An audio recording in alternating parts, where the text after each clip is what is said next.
Welcome to the Slop Farm. Enjoy the video. You're starting on the console now, so sign in with the account that set the home Xbox. Once signed in, open Settings and navigate to General, then Personalization. This is where the home Xbox control lives. Make sure the console is online and the system is updated so options appear correctly. You need the account password ready because you may sign out and back in. This prevents accidental access if you're switching ownership or ending game sharing for security reasons. Now you'll remove the home Xbox designation. Navigate to My Home Xbox and choose Unassign this as My Home Xbox. You're telling Microsoft that this console should not grant your library to other profiles.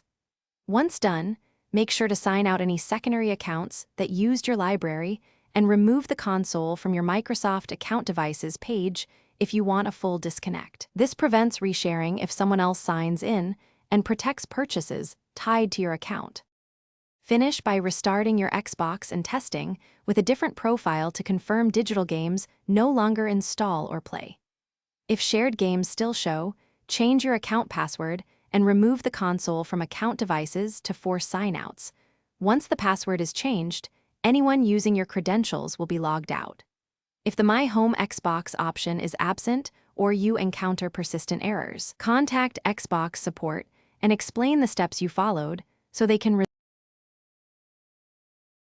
Thanks for watching. Consider subscribing if we helped you today.